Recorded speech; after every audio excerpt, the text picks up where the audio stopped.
बिस्मिल्लाहिर्रहमानिर्रहीम। 10th class lecture number 8C, unit number 8 है projection of a side of a triangle. और इसमें हमने आज मिसलिनियस एक्सरसाइज 8 जो उनसे वो डिस्कस करनी है। उसमें क्वेश्चन नंबर 4, 6 और 8 और 10 हमने डिस्कस करना है।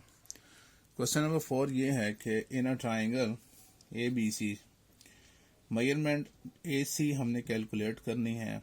AB हमारे पास 5 सेंटीमीटर है, BC 4√2 सेंटीमीटर है और मेजर एंगल B जो सा है वो 45 डिग्री है। ठीक है, अब ये जो एंगल बताया है 45 डिग्री, जो ये शो करता है कि ये क्या है, एक्यूट एंगल है। हमने जो थ्योरम पढ़ा था एक्यूट एंगल वाला, अब यहाँ पर वो एक्यूट एंगल वाला थ्योरम हम अप्लाई करेंगे। ठीक है, हमने एक ट्राइंगल बनाई सबसे पहले और एंगल B हमने यहाँ पे शो कर दिया 45 डिग्री, और इसी तरीके से इस वर्टेक्स को A का नाम दिया, ये C का नाम दिया। यहाँ से एक परपेंडिकुलर ड्रॉ करेंगे तो तब जाके हम इस पर थ्योरम अप्लाई कर सकते हैं। तो इसको नाम देते हैं D का। ठीक है, CD। अच्छा, हमने यहाँ पे जैसे बताया हुआ है कि AC कैलकुलेट करना है, तो AC को हमने क्वेश्चन मार्क लगा दिया और AB का उसने कहा 5 सेंटीमीटर है, BC 4√2 सेंटीमीटर है और एंगल B हमने यहाँ ड्रॉ कर दिया। ठीक है, अब अकॉर्डिंग टू द थ्योरम के मुताबिक हम इक्वेशन पहले बनाते हैं। ठीक है, यहाँ पे लिखते हैं अकॉर्डिंग टू द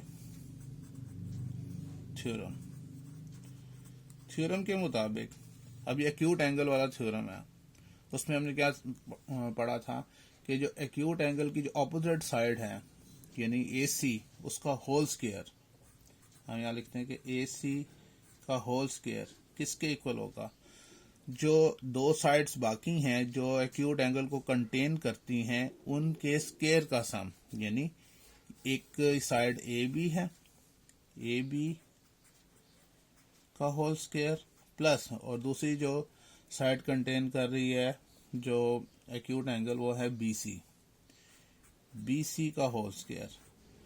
फिर उसके बाद था माइनस का साइन डैमेनिश ट्वाइस जोन सा था, one of the side rectangle contained one of the side that is AB।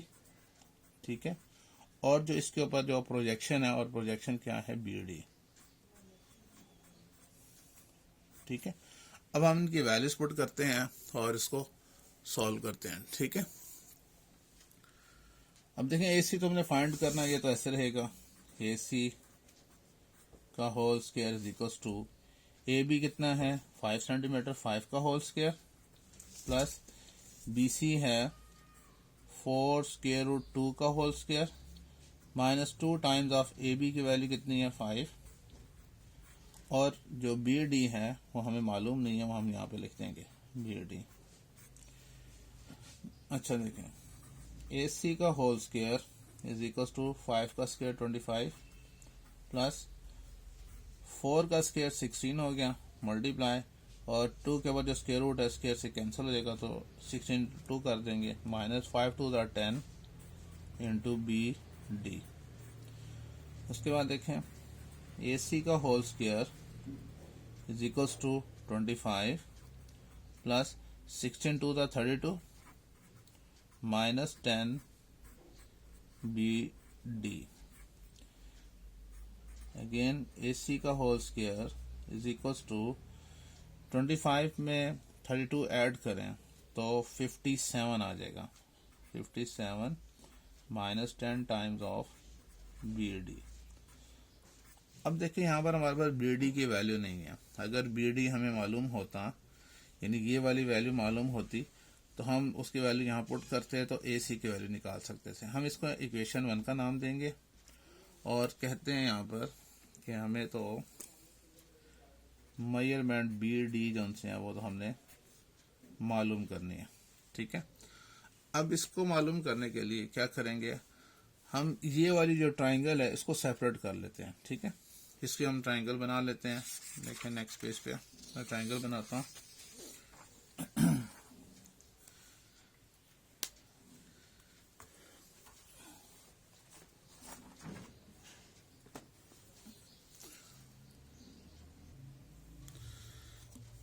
अच्छा जी, देखें स्केल की मदद से ट्राइंगल जो है सेपरेट कर लेते हैं।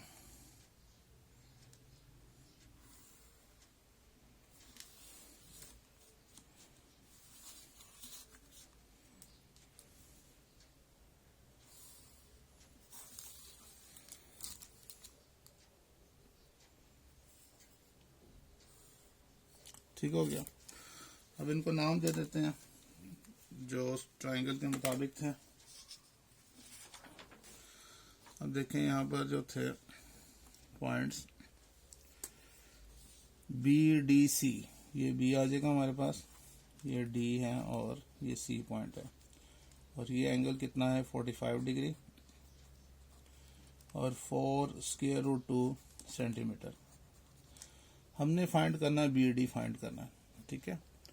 और क्योंकि ये राइट एंगल परपेंडिकुलर ड्रॉ किया था हमने सी डी, ये राइट एंगल है, ठीक है। अच्छा, हम जानते हैं राइट एंगल ट्राइंगल में अगर हमें बेस मालूम करनी है और हाइपोटेन्यूज हमें गिवन हो, क्योंकि ये राइट एंगल ट्राइंगल में जो राइट एंगल की ऑपोजिट साइड होती है वो हाइपोटेन्यूज कहलाती है, और राइट एंगल के साथ मिलकर बेस बनाता है, और ये थर्ड जोन से होती है वो परपेंडिकुलर कहलाती है, ठीक है। तो हम ये जानते हैं कि राइट एंगल ट्राइंगल में आपको कोई सी दो साइड्स आपको गिवन हो तो हम रेशो उसकी जोन से बना सकते हैं, साइन कॉस टेन कोई भी। अब हमने बेस मालूम करनी है और हाइपोटेन्यूज गिवन है, तो बेस और हाइपोटेन्यूज क्या होता है, कॉस थीटा होता है। तो हम यहाँ पे लगाते हैं cos theta is equals to base B D और हाइपोटेन्यूज यानी बी सी, ठीक है। वैल्यूज पुट करते हैं और इसको सॉल्व करते हैं। कॉस क्या होगा 45 degree, cos 45 degree is equals to B D तो हमने मालूम करना है, और बी सी हमारे पास है 4√2। कॉस 45 की वैल्यू होती है 1/√2 is equals to B D over 4√2। ये यहाँ पे डिवाइड हो रहा है, इस तरफ आकर मल्टीप्लाई हो जाएगा, यानी 4√2 over √2 is equals to B D. तो इस तरह से हमने फाइंड कर लिया कि मेजरमेंट बी डी जो सा है वो इक्वल टू क्या हो जाएगा 4 सेंटीमीटर हो जाएगा, ठीक है। क्योंकि ये जो सा है ये √2 और √2 कैंसिल हो जाएगा, तो हमारे पास 4 आ जाएगा, ठीक है। अब जो हमने वो इक्वेशन 1 जहाँ पे हमें रिक्वायर्ड था, यहाँ पर हमने वैल्यू पुट करनी थी बी डी की। दोबारा से इक्वेशन लिखते हैं और उसके अंदर इस बी डी की वैल्यू पुट करते हैं, ठीक है। तो लिखते हैं यहाँ पर putting the value of B D in equation 1, putting the value of B D in equation 1, equation 1 में पुट करते हैं, ठीक है। अब इक्वेशन 1 हमारे पास क्या थी, ए सी का whole square is equals to 57 minus 10 into B D की जगह आ जाएगा 4, तो ए सी का whole square is equals to 57 minus 40, A C का whole square is equals to, अच्छा 57 में से 40 माइनस कर दें तो क्या आता है 17 आएगा, ठीक है। तो हम लिखते हैं यहाँ पर 17। हमें तो चाहिए ए सी की वैल्यू चाहिए, ठीक है। तो क्या करेंगे, taking square root on both sides, taking square root on both sides,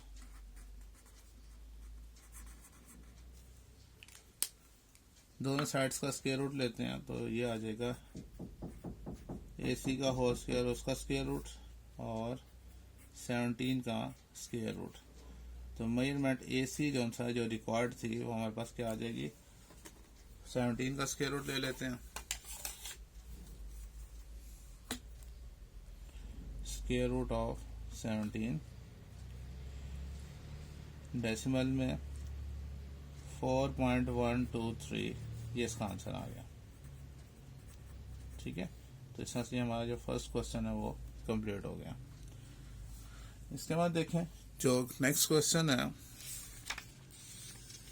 question number 6। Question number 6 में भी हमें कहा गया कि in a triangle A B C, B C 21 centimetre, A C 17 centimetre और ए बी 10 सेंटीमीटर, कहता है कि projection of A B upon B C हमने मालूम करना है। यानी बी सी के ऊपर जो ए बी का प्रोजेक्शन है, जो शेडो है, वो हमने मालूम करना है। इसका तो यहाँ से ये पता चलता है कि हमने जो बी सी ड्रॉ करना है वो बेसमेंट में यहाँ ड्रॉ करना है, ठीक है, क्योंकि इसके ऊपर जो प्रोजेक्शन है किसकी, ए बी की, तो ए बी हमने यहाँ पे मतलब शो करना है। तो ए बी की प्रोजेक्शन क्या होगी, ये वाला हिस्सा होगा, यहाँ से बी से लेकर डी तक ये प्रोजेक्शन है जिसको हमने यहाँ पे मालूम करना है। ठीक हो गया। अच्छा, हमने ट्राइंगल बना ली, फिर इनकी जो सी वैल्यू सारी हमने पुट कर दी, यानी A B 10 centimetre, B A C 17 और बी सी 21। अब ये जो सा एंगल है ये क्या है, ये एक्यूट एंगल है। अब एक्यूट एंगल के मुताबिक हमने यहाँ पर थ्योरम की जो सी इक्वेशन है वो लिखनी है, ठीक है। तो यहाँ पर लिखते हैं according to the theorem, according to the theorem. अब थ्योरम के मुताबिक जो एक्यूट एंगल है इसकी जो अपोजिट साइड है ए सी, इसका होल स्क्वायर इक्वल टू है जो एक्यूट एंगल कंटेन कर रहा है दो साइड से, उनसी बाकी जो दो साइड्स हैं उनके स्क्वायर का सम, यानी ए बी का whole square plus B C का whole square minus 2 times of rectangle contained one of the side, यानी बी सी, और जो प्रोजेक्शन इसके ऊपर है, और प्रोजेक्शन क्या है, बी डी। ठीक है। अब हम इनकी वैल्यूज पुट करते हैं। ए सी की वैल्यू कितनी है, 17, तो 17 का होल स्क्वायर। ए बी हमारे पास कितना है, 10, 10 का होल स्क्वायर। बी सी हमारे पास 21 है, 21 का whole square minus 2 times of B C, again 21, और बी डी तो हमने फाइंड करना। अब इसको जब सॉल्व कर लेंगे तो बी डी का आंसर आ जाएगा। 17 का स्क्वायर होता है 289, 10 का स्क्वायर 100, 21 का स्क्वायर 441, माइनस 2 को 21 से मल्टीप्लाई करेंगे तो 42 into B D. 289 is equals to, add करेंगे 100 में तो 541 प्लस, सॉरी यहाँ तो माइनस आना था, माइनस आएगा। अच्छा देखें यहाँ पे था माइनस, ठीक है, और फिर 42 टाइम्स ऑफ बी डी।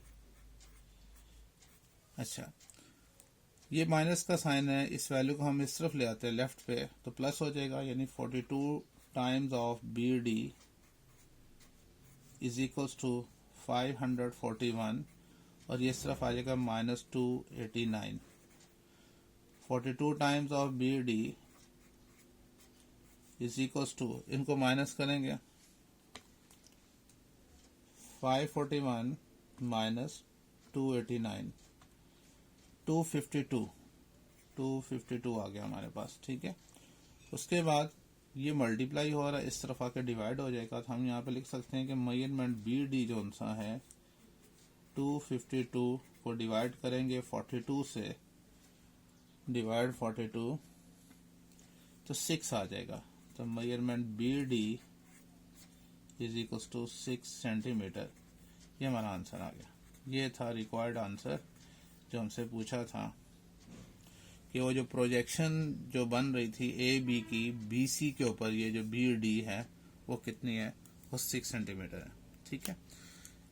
इसके बाद देखते हैं मिसलेनियस एक्सरसाइज का जो नेक्स्ट क्वेश्चन है, क्वेश्चन नंबर 8। क्वेश्चन नंबर 8 भी बहुत सिंपल सा है। ट्राइंगल हमें बताई है, उसके मेजरमेंट, अब उसने जो मैग्नीट्यूड है साइड्स के वो बताए हैं, यानी ए बी सी, और हमने मेजर एंगल बी फाइंड करना है। हमने इस तरह से ट्राइंगल ड्रॉ की, यहाँ पे मेजर एंगल बी ले लिया, सी और ए, और इनकी जो हम जानते हैं कि ये जो वर्टेक्स ए है इसकी ऑपोजिट साइड को स्मॉल ए से डिनोट करते हैं, और जो वैल्यू क्या थी 17, ये वर्टेक्स बी है, इसकी ऑपोजिट साइड को स्मॉल बी से जाहिर करते हैं, और ए सी का मैग्नीट्यूड क्या है, वो 15 सेंटीमीटर, इस तरह से ये 8 सेंटीमीटर। ठीक है, ये भी एक्यूट एंगल वाला थ्योरम हम इस पे अप्लाई करते हैं। तो यहाँ पे लिखते हैं according to the theorem, according to the theorem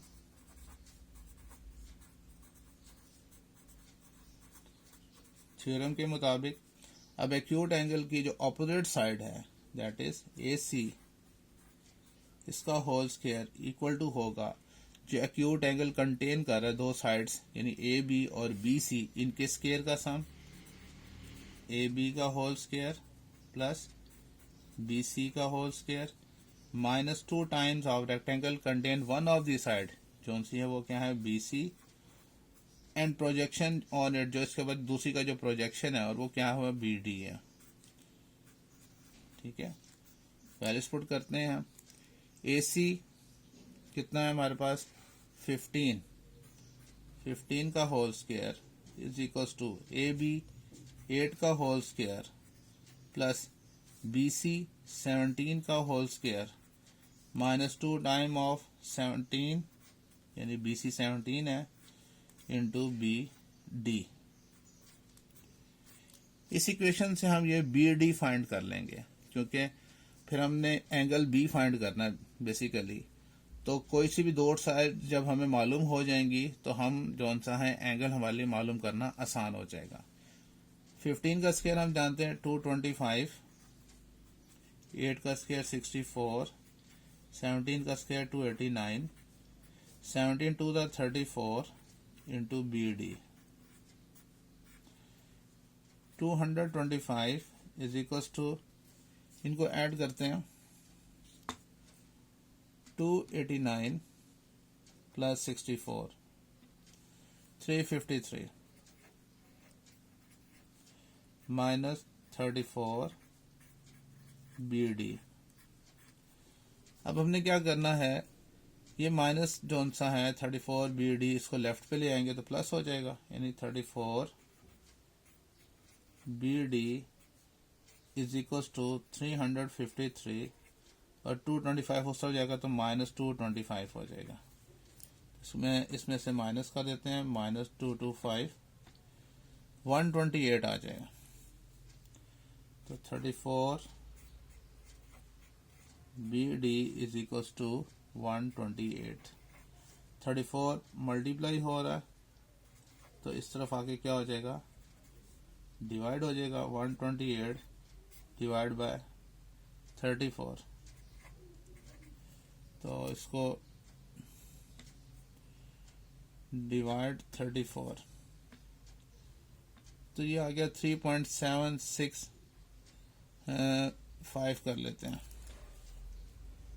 measurement B D जो सा है हमारे पास आ गया 3.765 कर लेते हैं, 765। ठीक है, तो ये हमने ये वाली साइड मालूम कर ली। अब ये वाले ट्राइंगल सेपरेट कर लेते हैं जिससे हमने एंगल बी फाइंड करना है। ठीक है, अब पहले हम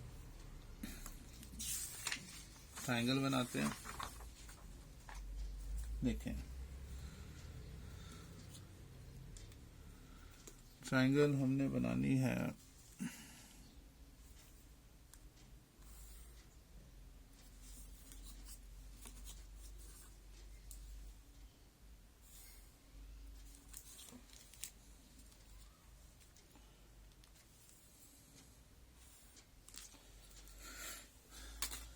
जी। अब इसके मुताबिक हमने ये वाली ट्राइंगल हम सेपरेट कर रहे हैं, तो ए डी और ये बी रिक्वायर्ड, हमें क्या ये एंगल रिक्वायर्ड है। ये हमें साइड ए बी पता है वो है 8 सेंटीमीटर, बी डी अभी हमने मालूम की है और वो है 3.765, ये राइट एंगल है। ठीक है, अब इस राइट एंगल के मुताबिक जो सा है, अगर आप गौर से देखें तो बेस आपको मालूम है, बेस मालूम है और हाइपोटेन्यूज मालूम है, तो हम क्या लगाएंगे, कॉस थीटा लगाएंगे। यानी हम जानते हैं कि कॉस थीटा इक्वल टू किसके होता है, बेस और हाइपोटेन्यूज। बेस क्या है बी डी और हाइपोटेन्यूज क्या है ए बी। ठीक है, हमें तो एंगल चाहिए, यानी थीटा मालूम करना हमने। तो ये इस तरफ रहेगा, कॉस को उस तरफ लेके जाएंगे तो क्या हो जाएगा, cos inverse of B D over A B. Values put करते हैं, theta is equals to cos inverse of B D कितना है 3.765 और ए बी कितना है 8। तो theta is equals to cos inverse of, पहले इनको डिवाइड करते हैं, 3.765 डिवाइड 8, तो हमारे पास आ गया 0.470, यानी 0.470625। चलो सारी वैल्यू लिख देते हैं। शिफ्ट का बटन दबाएंगे और कॉस का बटन दबाएंगे, आंसर इक्वल 61.925 है, तो 93 कर लेते हैं। तो एंगल हमारे पास आ गया 61.93 डिग्री। ये था वो रिक्वायर्ड एंगल जो हमसे उसने पूछा था, that is measure angle B जो सा है वो आ गया हमारे पास 61.93 डिग्री। ठीक है, ये आंसर हमने मालूम कर लिया। मिसलेनियस एक्सरसाइज का लास्ट क्वेश्चन बहुत आसान सा है, देखें। क्वेश्चन ये कहता है कि whether the triangle with sides 8 centimeter, 15 centimeter, 17 centimeter is acute, obtuse और right angle। आपसे ये पूछता है कि ये जो साइड्स दी हैं ये किस ट्राइंगल की हैं, एक्यूट की हैं, ऑब्ट्यूज की हैं और राइट एंगल हैं। हम जौन सा है सॉल्यूशन में हम लेट कर लेते हैं कि ये जो है साइड ए जौन सा है उसको 8 सेंटीमीटर है ये, जो बी है वो 15 सेंटीमीटर है और जो सी है वो 17 सेंटीमीटर है। इफ वी कंसिडर कि दीज, अगर हम ये करें, if we consider these are the sides of right triangle। अगर ये राइट ट्राइंगल की हम फर्ज करें, हम साइड कंसिडर कर लें, तो फिर राइट ट्राइंगल जौन सा है उसका मतलब ये हुआ कि according to the Pythagoras theorem, according to the Pythagoras theorem,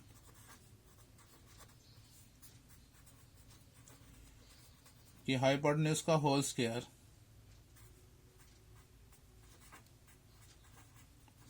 hypotenuse का होल स्क्वायर इक्वल टू होता है बेस का होल स्क्वायर प्लस परपेंडिकुलर का होल स्क्वायर, राइट। अब जो बड़ी साइड है वो उसको हम हाइपोटेन्यूज अगर कंसिडर करें 17, उसका whole square equal to base हम कह देते हैं 8 का होल स्क्वायर और प्लस 15 का होल स्क्वायर। तो अगर लेफ्ट हैंड साइड का आंसर राइट हैंड साइड के बराबर आ जाता है तो बात क्लियर हो जाएगी, these are the sides of right triangle. 17 का स्क्वायर हम जानते हैं 289, 8 का स्क्वायर 64, 15 का स्क्वायर 225। 289 इज इक्वल्स टू 5 में 4 प्लस करें 9 आता है और ये भी 289 ही आ रहा है। तो इसका मतलब क्या हुआ कि लेफ्ट हैंड साइड जो सी है वो इक्वल टू क्या है, right hand side. This shows that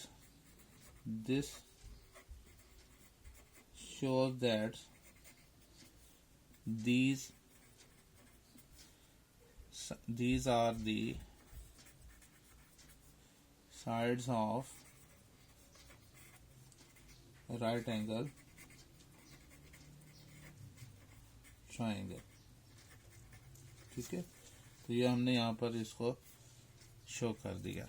अब बेशक आप चाहें तो यहाँ पर राइट ट्राइंगल भी बना लें और इनकी ये साइड्स जो सी आप शो कर दें, आप ये भी बना सकते हैं।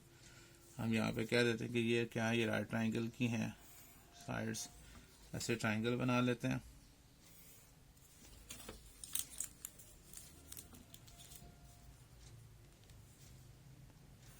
ठीक है, तो ये जो सा है ये 17 सेंटीमीटर ये 8 सेंटीमीटर और ये 17 सेंटीमीटर। ठीक है, तो ये जो सा वो क्या थी, वो राइट एंगल ट्राइंगल थी। तो इस तरह से हमारा ये लेक्चर कंप्लीट हो गया। इंशाल्लाह आपको समझ में आ गई होगी। फिर भी कोई बात समझ में ना आई हो तो आप ज़रूर डिस्कस कीजिएगा। अल्लाह हाफिज़।